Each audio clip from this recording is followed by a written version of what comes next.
Welcome to the follow-up question. I'm your host, Michael Ashford. I've set out to uncover amazing and insightful stories by interviewing people from all different backgrounds and perspectives. But unlike other interview shows, only this show aims to also teach you what it means to listen more than you speak so that you can become a more thoughtful and informed person. So I'm a former journalist who believes everyone has a story to tell and that listening to someone speak their truth and their experience is one of the most human things we can do. And more than ever, there is a general lack of willingness to go deep to understand why people think, act, and believe like they do, especially when we have differences of opinions.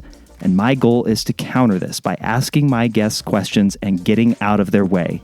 By putting my own ego aside and my own opinions aside and simply asking the next question, I hope the stories that deserve to be told come to life so that we might better empathize with the people, the human beings around us. Today on the show, I welcome Greg Hill. Greg is the host of the Minority Trailblazer podcast, where he interviews successful minorities in a variety of fields to educate, to empower, and to really inspire both current and future generations of leaders. Now, Greg is also the author of the book, Remember You're a Genius Again, where he gets into his story and his background, and he's got a crazy one that we don't get too much into the weeds in this episode, but he's been homeless, he's started companies and lost those companies, he's been broke, and now he is on his entrepreneurial journey again. He's a speaker talking to kids, to groups, to college groups all over the country about how to really grab hold of what you've been given, the opportunities that you have, and how to work hard for those dreams. And of course, he targets and really tries to speak to the community that he knows best, the community that he is a part of. He's organized voter engagement drives and started businesses in college. And it's just, these are the types of conversations that we have to have. This, as much as anything, was an opportunity for me to educate myself, and you happen to get a window into the conversation of the things that I'm interested in during these times. What should I know as a white grew up in suburban middle-class America? What should I know about how other communities, in particular minority communities, how they are seeing this time, how they are dealing with this time? And Greg gives me one of the most interesting answers I think I've heard when I asked my question about the significance of having, seen Barack Obama in the White House and now Kamala Harris in the White House. What's the significance of those moments to the minority community? And his answer was not what I expected. So definitely listen to that.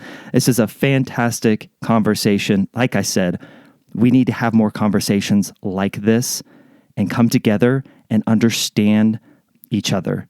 That's what this show is about. That's what this interview with Greg is about.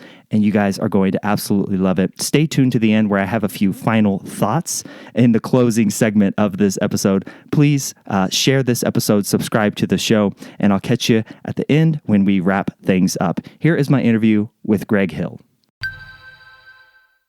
I know you've been involved in getting people out to the polls and in elections before. I'd love to hear from you, and let's start here. What is this particular moment in history like for you? So I'm gonna be blunt and honest. I mean, for those that are unfamiliar with my story, Greg E. Hill, graduated from North Carolina A&T State University. Been on an entrepreneurship journey for a while. And one key thing that I always done in any kind of business aspect was incorporate my actual life and my community within that. So it's all encompassing prospect. And around 2009, when I started Join Me Entertainment, which was my second business, hosting parties and hosting events, we coupled it with community engagement, like so book bag supply drives, etc. But also too, one thing we did was Join Me at the polls. So that was my first interaction. So we've been able to, in 2009, we increased voter participation and turnout at A&T over 350%. So going from that, so I had experience organizing, getting people to mobilize. We had T-shirts, merchandise, et cetera, and the videos all online. So going into this year where now I actually have a role as digital strategist with Advanced Carolina and North Carolina Black Alliance, I've been able to see things from a collegiate perspective and an adult perspective. And even though I'm in North Carolina and Of course, all the work we do is nonpartisan. However, there was an agenda to really sweep the state to a certain demographic. However, end of the day, we world breaking, get out the vote numbers, et cetera. And this election right here was very pivotal. But pivotal to me in a couple ways personally, and because at the end of the day, I'm well familiar with as far as the stuff that the president can do and the standing with around the world. Like I was surprised around the world, people were paying attention to election, et cetera. However, I am have an acute mind on the local elections because as we see with COVID and everything else, specifically in Durham, where there's a lot of gun violence, but also a lot of companies moving in. So a lot of investment mixed with a lot of outside stuff. So my eyes were really on the race, and I was proud of what we were able to do. We did have some shortcomings, but in general, I was beyond proud of how America stood up. They voted, they made their voice heard. Now, the second part is how can we hold people accountable, and how can we continue as a people work together, regardless of your beliefs. I know it's real cliche, but seriously, I know it's 2020 and everything's going haywire this year, right? But I like to keep my mindset and my conversations around how can we continue to build with each other, Man, how do we do that? What's top of mind for you? What are the issues first and foremost that you think are top of mind for us to address? In my humble opinion, I believe elephants in the room have to be addressed. I think there's a lot of elephants in the room in regards to race relations from a national perspective, but most importantly, a local perspective in our schools, in our city councils, the redistricting, the housing authorities, but also too, I think we're in a weird state in American politics and policy where a lot of the people with the loudest voices don't necessarily represent the people that are most affected with certain things. Like we have a lot of people with loud voices, but they're middle class. They're from suburbia. They went to college and all this other stuff, which is a sort of privilege. Even though me being a black male, I did go to college. I did have a 2-parent household. And for some demographics, that's normal. For me, I'm an outlier from where I come from. So I do have a certain level of privilege. So my voice may be heard over people that are actually, they need maybe government assistance. They need certain things to lay out for their children to get the best education as far as the school districts, et cetera. So we're in a weird part of America where there's so many people that get the most attention, that get the most retweets, and they're on these podcasts and stuff like that, advocating for these people. However, the people that actually they're getting the help, it's like a middleman in between. And that middleman they don't live in the hood. They don't live in certain things. So they can only give a certain aspect. So in regards to the first solution, I think I would say 2 things. Number 1, addressing the elephant in the room. Number 2, having the right perspective and open-mindedness to those that are really affected by policies and demographic and hearing their voices. And that doesn't mean just poor black folk, poor white people as well, in between white people as well. So it's like, I think is that. And then the third and the most important thing is the people that really want change, because there's people that don't want change. Let's be honest. We've seen in this election, people that don't want any part of change, right? But the people that do, it starts with your individual relationships. And it's not a black-white thing. It is a treating humans with a certain type of respect and honor, showing up, be a man, be a woman of your word, being embracing of different personality types that are not like yours, and taking those small steps forward. So, and that's what I try to stay in. I try to stay in what can I control? I can control, you send the time out for 1:15. I'm gonna honor this time. I'm gonna treat this podcast like, to me, this is Oprah. You are the Tony Robbins. You are that. So I'm giving you that energy. And I try to keep that in top of my mind in all my interactions. I think if we as a society and a culture can just go back to respecting humans and what they're doing at a high level, I think the best is yet to come. Man, I love so much of what you just said. I want to ask this in a purely selfish way, because I do want to ask the questions that challenge me personally as a guy who has grown up in a suburban white family, went to college, never really struggled or wanted for much of anything. I always ask the question, like, what is an experience that someone else has that I may not understand? And I keep going back to that question during this time is for me, what would you like me or people like me who are in the same place in life, what do we need to understand? What would you like me to understand? So that's a great question, first and foremost. I think to give you in my head, right? So I really can't, I ain't that deep. I don't got a PhD behind my name, so I give you philosophies and strategies and books. But what I can say is just, so in my head, right? So when I walk out the door, and just throughout the day, my interactions about stuff like when I go to the grocery store on certain parts of town, whatever, is very different. I don't really necessarily care about getting racially profiled, but just my interaction with people, even in regards to walking by people and looking at people and things of that nature. When you're driving, like, you're always conscious of who you are, where you are, and then the context of that situation. And specifically, I'm gonna speak for people like, so say for instance, right? I grew up in East Durham, and there's certain projects and certain housing apartments where there might be literally, like, I know you hear about it online, but there literally are maybe 7 people in one house, right? There's one mother, 4 kids, and 2 relatives. And in what can't happen, a man cannot be in that house, because if you're in local housing, a man can't be there. So you have one mother, like 4 kids and 2 relatives, right? All in the same house. And think about it, during the pandemic, they can't go to school. And in this house it might be like 800 square feet up and down, leaking. And this is, like I said, this is recently. This is like within the last couple months. I mean, smell is outrageous. Smell like fish. Smells crazy. Wi-Fi interjecting. And they're supposed to be doing school, and that is just one conundrum. So a person you may see in the street, because I don't know where you're based, but say if you're in New York, where are you based at? Real quick, Denver. Yeah.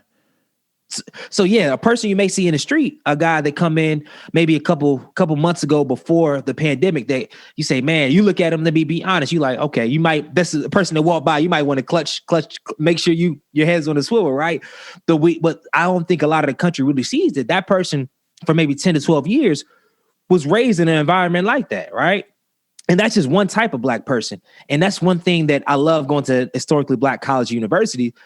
I don't think America realizes, and on both sides, right? Mm-hmm. But there's so many different types of Black folk. There's way different. They're just like there's, I believe there's many types of white people as well, right? They're not just people that have a lot of money and just, okay, no. There's poor white people as well. There's miseducated white people as well.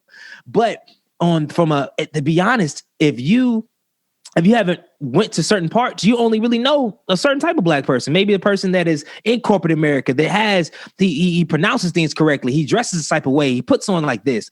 But then there's such a cornucopia of other styles. So at the end of the day, I think to boil it down to one thing, I would just realize that it's not an excuse, but there are reasons why people are the way they are, right? Mm-hmm. And a lot of times it gets boiled into excuses like, oh, well, you see so-and-so, LeBron James, he pulled himself up. Like, that's LeBron James. Like 99% of the people that went through what LeBron James went through would not blow up, right? They would not be LeBron James. There's stories out there, people that were just as good as LeBron James, but they were raised in the same environment, and now some of them are dead. Some of them are in jail. It's like, it's so hard to get out of certain things. Even myself, pound for pound, one of the top motivational speakers under 35. Pound for pound, got one of the best podcasts, etc. Man, I was a couple of bad decisions away from being dead, in jail, etc. Me. And to be frank, I have family members that are blood to me that are on trial for murder, that are in jail, locked up, etc. So that's the thing, the margin of error in the Black community, regardless. And I'm saying I'm educated, and I know people with PhDs and doctorates. The margin of error in our community is so small. So I think that's why sometimes we do need grace, because I mean, the way the system is set up, we don't have a big margin of error. Like right now, I can go off this podcast and I make a certain decision, and I can be out of here, literally. So I think that is the frame of mind we always had at the top of our head, but also too, especially as a Black man, it's a whole different subject. So hopefully that kind of answered your question in a little bit of context. Yeah, for sure. I'd love to follow it up with this.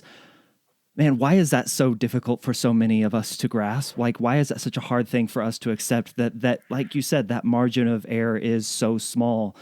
It's a fact of life where you come from and in your community, but why is it so hard for people to grasp that? I think there's 2 things, honestly. And one is deep and insidious, but to be honest, it's just you look at education, man. You look at how they depict slavery. Like even that like imagine being in a multicultural classroom and you're talking about slavery. Like that's a weird thing to go to, because you're like, okay, class, let's go. This would happen and blah, blah, blah. So I think it's hard to fathom because we don't want to look back. Nobody really wants to look back in the past, and everybody's like, oh, that wasn't me. But it's like, hold up, the institutions are still, they just progressed. Like the police, what were they? What were the police back then? They were catching black people. And now they're still catching black people at a disproportionate weight. What was the education system back then? It was teaching certain people how to be workers and certain people how to be leaders. Like nothing has really kind of really changed. Like even look at the NBA, NFL. They're making millions and millions, but look at the owners. Why they even call it owners? Like they're getting so it's kind of hard to really address that one thing. And then I think number two, I think it really boils down to access, because I can't expect you to understand, because if you've never been to those places, you've never been in these urban environments. Like you can read online, like you can look on New York Times, you can look documentaries, but until you physically step inside this, and like, hold up, whoa, people really living like this? And then you go into these conversations, I couldn't imagine people would understand. So I think it goes around asking the right questions. And then the most important thing at the end of the day is if you are black, or if you're not black and you're trying to just be more understanding, etc., just figuring out in yourself where can you actually add value though? That doesn't mean that you necessarily have to go to the hood. And like, if you know you can add value, maybe include being more inclusive in your podcast, or maybe do X, Y, Z. Start where you can really add value at, rather than just trying to get all these experiences and learn more. It's like, nah, like, because at the end of the day, everybody's not called to go through certain environments or go to certain things. But what you are called to do is when in your locus of control, disrespect people as that, be open and honest and be yourself, because we're all going to make mistakes. You feel me? So I think that just you asking the question is a great start, and you've been doing. I've looked at your past work as well, and I don't know the full context about your life and how you move, but it seems to me you're very open minded, and just continue to be open minded. Continue to give grace, but also too, I mean, sometimes you really got to look back at the history and say, dang, like that really happened. In my actions and the way that I talk offline about certain people, not only black, certain other people, and the most important thing, am I allowing other people to talk like that? That's the thing. Like you can have this motive and respect, but then you have your friends that say little things and you just like let it fly, and that's cool. And then I mean, you're cutting off your nose to spite your face. Man, what you just said is like in doing what you can and inserting yourself. That is one of the reasons why I have loved getting to listen to your podcast and the work that you're doing to highlight the stories that you're highlighting. When did you know that the podcast and using that medium as a way to highlight the people who are doing the amazing things that they're doing from the situations that they were from? When did you know that was something that you wanted to do, and what was your goal that you set out? 2-part question there, but I figure you can take it from there. Oh yeah. You know, if you listen to my podcast, I'm the the king of 4-part questions in one. I just get excited. I think at the end of the day, I think around 2013, I'm a big Michael Hyatt fan, big Marie Forleo, big John Lee Dumas at the time with the Entrepreneurs on Fire. Mm-hmm. So I was listening to those podcasts and I was seeing what they were able to do. And I realized there was literally zero people under 23 that were African-American and male that had really their own podcast. Like black folk at the time, even a lot of people just didn't know what a podcast even was. They had iPhones. Even people to this day still have iPhones. Don't even know you can find a podcast, right?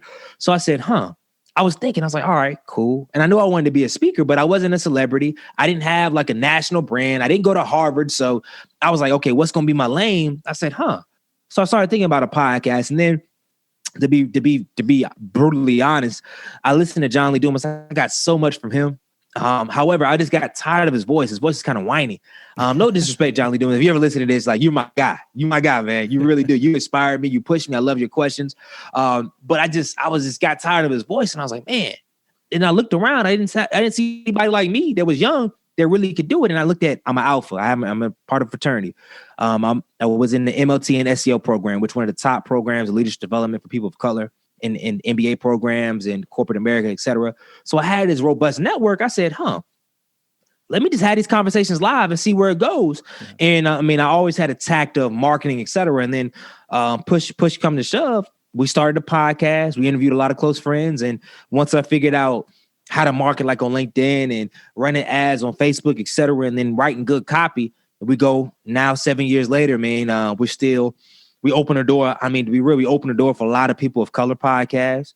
We open the door for a lot of, we created a blueprint to be real online on how to market podcasts. Like literally, I was to this day, people are selling courses in all of certain emails that I gave to them kind of with the blueprint of how to market, et cetera. Let's just tongue in cheek, real free emails. Boom. Here's my screenshot of what I do. Here's my strategy. And I'm looking at like people selling courses and like my stuff is on there. So it's just kind of funny at the end of the day. But yeah, it all started because I knew there was a gap. I knew that there was nobody like me in the gap. And I knew it just said, if I can be consistent, this can be the platform to allow me to have something outside of myself, so that now I can take my professional, my entrepreneurship career to that next level. In doing some research on your background, you've worked for a couple bigger corporations, Fortune 500 companies, and it never stuck. It never worked out for you. Why not? Why was that not the thing that pulled you in? What was always the draw out of that for you? I think the two things. One, I think a lot of it, I felt I was kind of put in a box in these companies. It was myself, and I'm like, okay. And it wasn't. I don't feel like I met a diversity quota because I was dang good at my job, but I realized that I could do more. I wanted to be in places, and ET says it best. Eric Thomas, one of my mentors, that I'd rather be in places where I'm celebrated and not tolerated. And in corporations, I got a personality, so they celebrated me to a certain extent, but I was more so tolerated from upper management, right? Upper management, et cetera. It was cool, but I didn't really feel like I was a big need. I was a financial analyst. There was a billion financial analysts. So I was like, all right, cool. And I know I could do so much more. And so I said every year, I was like, man, nah, this ain't for me. I've always been a leader. I always been able to create something out of nothing. I always been a natural born business guy. So I said, man, let me bet on myself. And plus two, I realized that the culture needed somebody that was going to speak of things honest, authentically, and push forward. And then at the end of the day, I didn't have enough time in the day. Literally, like you're at work from like 4 to 4, and I had a podcast, I had other stuff I wanted to do. So I had to make a decision. And like I said, it was one of the most toughest decisions I had made in my life, because I tell a lot of young people today, like, nah, go ahead, spend 5 years in corporate, like save like 50, 100 grand and then do it, rather than me. I had 10 grand, I left. And that's why I kept going back and forth, because entrepreneurship is different. Specifically, the way I went about doing things, I knew it was going to take a lot longer for me, because there's nothing cookie cutter about me. I don't repeat the same presentation once. I kind of just add on to it, add layers. And when you go that route, it takes a longer route, because you can't say, oh, Greg, just do this 10 times. I'm not doing it 10 times. And I want to make sure I come at things 100%. So I knew it was going to take longer. Luckily, I lasted it. Hopefully that answers your question. Yeah. And what you mentioned earlier, that you never felt like you were kind of, to put your words on it, meeting a quota, but you wanted to be somewhere where you were celebrated and not simply tolerated. As we try to get better in the corporate world, and I'm part of the corporate world, I have a full-time job at a software company as a director of marketing. As we try to get better at being inclusive and diverse in our companies, as we try to your point, celebrate and not just simply tolerate or meet a quota, how do we do that in a way that is respectful to the Black community? That's a great question. A lot of my friends, they're diversity speakers, and they love this stuff. For me, I don't qualify myself as the diversity speaker, but I can talk about anything. But I think the biggest thing is, I think the leaders, I see a lot of companies now doing some weird stuff, and they're just adding more work to Black people to do the Black stuff. And it's just so weird to me. I'm like, yo, guys, like, you're not going to pay them an increase, and you want them to do all this other Black inclusion work. I'm like, it's not just their problem. It's the whole company thing. Yeah. However, I think if the leaders can really, and I don't know what it looks like, but the leaders can really think like, yo, how can they really add value to our company? Because a lot of times you start doing D&I work, they're like, yo, what is the bottom line? Does this save us any money? Whatever. But I'm like, yo, the school of thought that I come from, I bring a whole, especially marketing, I bring a whole different perspective and understanding than some of my colleagues that didn't do or haven't been where I've been. Like, I can add value to an organization. But if you go from the wrong, but I think sometimes they don't get to know their people that are not of color. So if you don't know anybody, you don't know how to add value. And B, I really think a lot of times it's a lack of just care. Unfortunately, I see, I read all these statements, et cetera, and I'm like, man, do they really even care? Like, if you care, you realize that, hey, they can add value in this way. So let's do it. So I just really think the more they get to understand their current employees and doing more surveys and listening, but then they really just got to think like, yo, how can that person say, for you have a junior marketing person, your director of marketing, like how can they really add value? Like, am I tapping into what they can really bring? So I just think it just revolves around that. And the more you want to understand somebody, and then you understand that, wow, they may have not incorporated done this, but in real life they've done X, Y, and Z. They can add value to this strategy. Then I think it's a win-win, because like I said, I know for a fact that there was a lot of stuff that I could have added that the companies that they would never know. Like for real. Like I could have redid the whole diversity inclusion strategy. I could have been there's so much other stuff, but they only knew me in one lane. But they didn't know that I had a company that already led 100 plus individuals. They didn't know I already increased voting in my school year over year, 350%. They didn't know that I did all my contract negotiations in college at 18. From 18 to 22, I booked all the venues with the club, me and my team. We booked artists. We did the budgets. We did all that. So once they understood that, now they're like, oh, wow, Greg can do a lot more than just on Excel. So I think that's the biggest thing. You get to know your people. And and here's a challenge, though, because I can't be on y'all. I challenge people that are corporate and you are of color to come into your interviews as your full self, like in a professional manner, of course, and showcase really all that you have to offer. Because a lot of companies, if you don't tell them, they're not going to know. So I think it's a 75% on the companies, but then there's a 25% where we as a people, we got to know how to articulate what we do, what value we can add, and then come to the fire and say, hey, director, marketing, I can do X, Y, and Z. Don't wait for you to be like, well, I just want to see what you can do. No, I meet you to the fire. I beat you to the punch so that we can win this fight and we can all grow together. Man, Greg, what do you love about the work that you do? Clearly you have a passion for it. What do you love about it, man? Man, I love about it, man. One, I get to work with all my friends. Like I never got to say this. I never thought I'd be this day. So I thank God for this. Like I wake up at the web, because I do a couple of things. I do web production. A lot of people don't know exactly all I do. Yeah, lay it out, man. Yeah, real quick. I do, and I'm going to be releasing a lot of stuff over the back half of the year, just to kind of give some more context. But me and my brother, Mike Farrell, and he's not my real brother, but we're like brothers. We have a web production company, so we do back-end learning and development for Fortune 100 companies. So, now with COVID, and unfortunately with COVID, but fortunately for us as a business, a lot of companies are shifting all the learning and development online. So we do Amgen, not Amgen, Adobe Connect, Zoom, WebEx, etc. Majority Adobe Connect. So we do the back-end IT support. So coordinating the breakout rooms, making sure everybody's audio is connected, etc. And we realize that's a very lucrative industry, outrageously lucrative. So we've been able to be in that industry, in that space. He's been there 7 years, myself 1 year. And man, business has been crazy. So I do that. And then now we've been able to contract out my sister, a couple friends. So we have a team of like 6 individuals now, that all family and friends that we work with, etc. Then also I got Minority Trailblazer a media company, so that they produce this podcast. We also help other companies, etc., produce and market their shows, as well as we do videos, camera work, etc. So that's been going well. And then Coach Change United Consulting. So I do digital consulting for companies. So that's that's my stuff. I've been working with Advanced Carolina and Black Alliance as far as the storytelling. So I know I can do it from myself at a high level. And now we help companies with storytelling. So we have a couple of different verticals, and it took a long time to get here, right? However, now I'm just blessed that we're here. Business is phenomenally good. And like I said, all my projects, like even like the media company, well, we partnered with Advanced Carolina to coordinate their limited edition podcast series. So I hired my friend as the audio editor, my friend is the video person, my friend to do all the graphics and overlays. We did a phenomenal job, had the toolkits popping. So I can't say it enough. I'm just blessed. I love the fact that I wake up, I make money with, I share money with, and we all grow together with all the people I grew up with.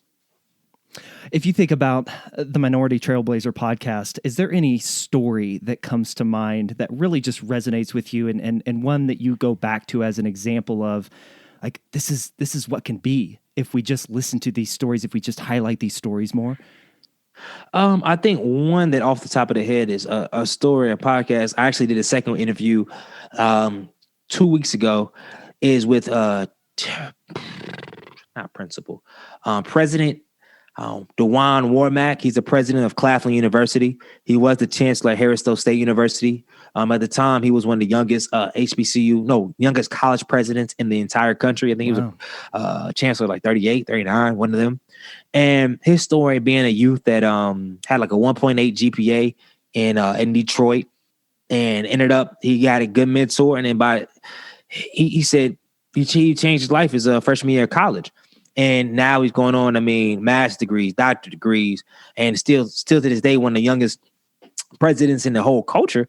And it just goes to fact, like, it really doesn't matter where you come from. It really matters is there's two things at the end of the day. Are you going to be honest with yourself? That's a lot of time. That's what a lot of life is. Are you going to be honest with yourself in any situation? Are you going to be honest with yourself? And then two, once you're honest with yourself, are you going to do anything about it? Like, it just boils down to it. Like, in relationships and business and whatever, are you going to be honest with yourself? Like, all these meetings and be having, that's one thing I didn't like about corporate. All these meetings and everybody is throwing out, like, we know what the problem is. Why are we having an hour and a half meeting about the problem? No, Suzanne, do your job. Boo, speak up in X, Y, and Z. Let's get it together. I love y'all. Let's go. Boom. So, do acknowledge where you're at with yourself, and then be woman, be man enough, be child enough to go do something about it.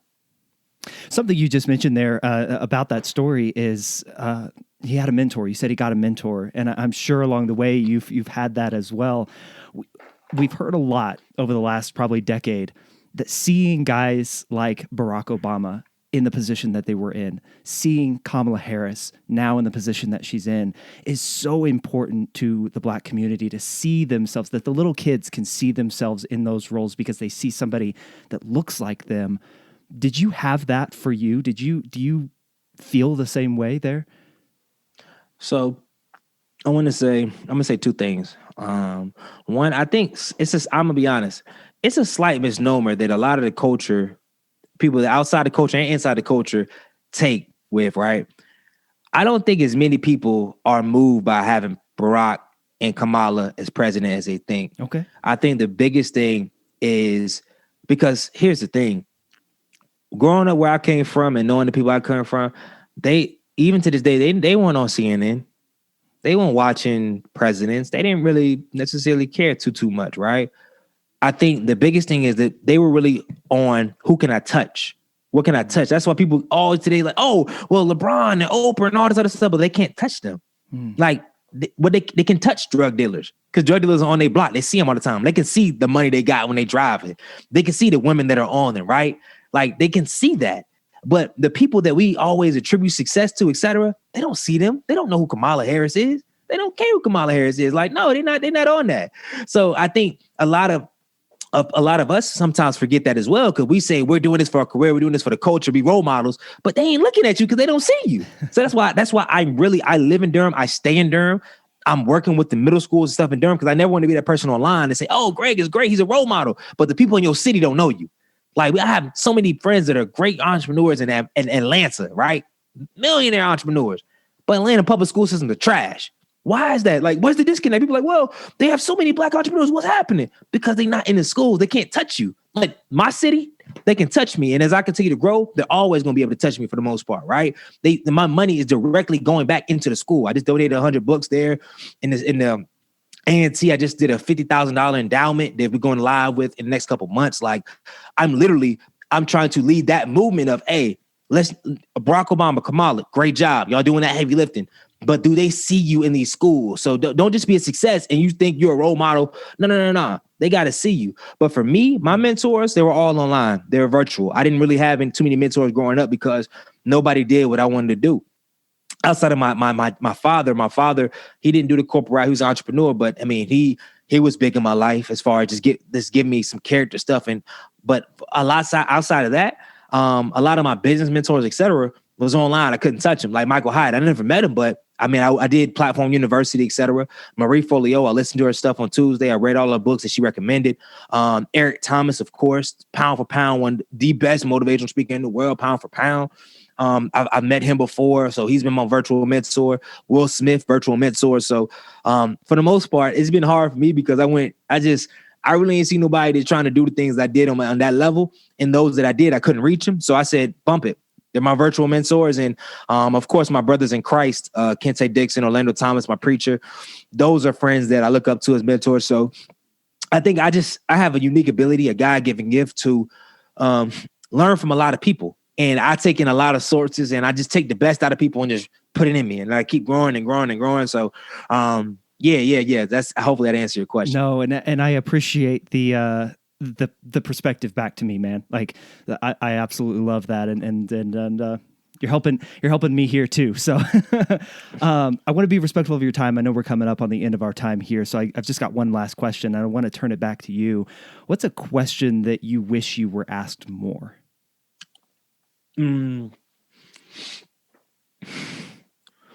At the root of everything, where does your passion come from?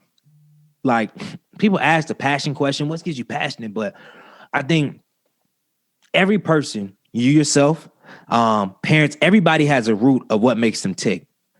And I think oftentimes we miss it in certain interviews, like what is the brass tacks? Certain people can bring it out early, like a Gary Vee, he could get to the bottom. There's certain people that really can get to the bottom early.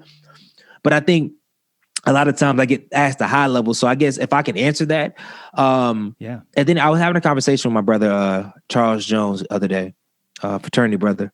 It was, imagine I'm walking in downtown Charlotte. It's a metropolitan area. You have been in Charlotte and there's skyscrapers, there's things of that nature. And I'm walking and I was thinking, I was like, man, we were on the conversation because I'm dating a young lady that has a kid, and he's a father of a great land. Shout out to Landon Jones, a little kid. But him and his wife, his mother broke up. So just talking to him about that, and he was like, yo, man, gee, like how you keep going? I said, man, end of the day, because we had similar experiences being homeless, suicidal, et cetera. It's like, yo, end of the day, I'm 31 right now. I go so hard on everything now because I didn't see myself, and it was a point in life I didn't see myself ever making 30 years old. Like I didn't know. I thought I was going to be the kid because I've always been this guy that tried to do everything. And sometimes I fell short. Sometimes I rose above. But I said I was going to be that guy that maybe went too hard, dreamed too hard, and fell short and couldn't handle it mentally. And I wasn't going to be here. So I say that I really believe truly in everything now is icing on the cake. Like I'm not wishing to be successful. I'm not doing none of that. I've already been successful, man. We did everything that I think I've been called to do. I know God has other plans and higher plans, and now every day is like a victory lap. Even last year, which was challenging, it's like a victory lap because, like I said, I didn't even think I was going to be here. So now to be at this level, and still know that we got more to go, I'm attacking it with such vigor because, like I said, like my life, we done been homeless, we done been suicidal, we done been on bridges, we done been straight A student, we done been a straight zero student, we done lived I slept in cars, slept outside, like. But also too, we've been and delivered presentations in front of thousands and been at Harvard and stuff like that. Like, I really can't make this stuff up. So, I think for me, I'm so passionate because I really. I see the highs in this world, but I also see the lows. I've seen them, I lived them, I saw them, so I empathize with everybody. So I just try my best. At the end of the day, when I die, I want people to say, hey, Greg, he was who he said he was. I leave it at that. Good or bad, you never looked online and say he was putting on and nothing like that. No, he always came how he was, and he died on E. And that's all that matters. Man, I love it. I've got so many more questions I want to ask you, but again, I want to be respectful of our time here. How can people follow along and learn more about your story and all the stuff that you just alluded to there? Where can people go, man? Oh, man, you can go to GreggyHill.com.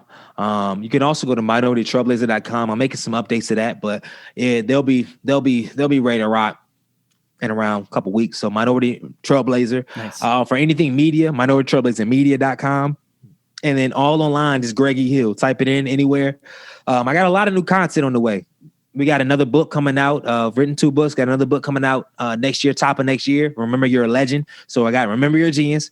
Remember Your Genius again. Then Remember You're a Legend. So that's coming out. Season 8 of the podcast is already done. I'm just getting this stuff edited and whatnot. I know people have been asking me like, yo, G, you've been off for a year. Where you going? Like, trust me. I got a lot in the tank. That's coming out probably around Thanksgiving time. And then we got some documentary coming out in 2021. So we got a lot of great stuff. So just hop on over to GreggyHill.com or follow me anywhere on Greggy Hill. And we got a lot of great stuff coming on the way. Awesome, man. I'll be sure to link all that up so people have one-click access to it. But man, thank you so much for your time today and your wisdom. I appreciate it, brother. Hey man, no, I appreciate wholeheartedly you reaching out, man, and it's been a blast, like for real. It's honor and a privilege, and anything you need, man, holla at me. Appreciate it, man. Thank you so much. Many thanks to Greg for sharing his story and his wisdom and insight on the show today. My thoughts on this episode: change happens at the community level. Change happens one-to-one or in small groups. As Greg said, with your individual relationships. Conversations like this one have to happen at a community level where we are, as best we can, face to face. Now, Greg and I were on Zoom, of course, these days, but conversations one-on-one or in small group settings, conversations like this have to happen so we understand where people are coming from. And I loved what Greg said when he said the people with the loudest voices don't always represent those who need a voice. They're instead acting and serving as a middleman, and the needs get lost in the conversation, in the shouting. So treat humans with respect and honor. Being a man or a woman of your word is of the utmost importance, and being around opinions that are different from yours has to happen. All right? So please do me and Greg a huge favor and share this episode with someone you know who might also find some value in listening to today's conversation. Share this episode with your network. Help spread the good word about the importance of asking more questions, challenging questions, thought-provoking questions. And if you like the conversations with amazing guests like Greg that I have on this show each week, be sure to subscribe so that you never miss an episode. Subscribing also helps the show gain more reach. If you ever want to get in touch with me, you always can email me at michael@thefollowupquestion.com or go to thefollowupquestion.com and reach out there. And I'll catch you on the next episode of The Follow-Up Question. And until then, keep asking questions.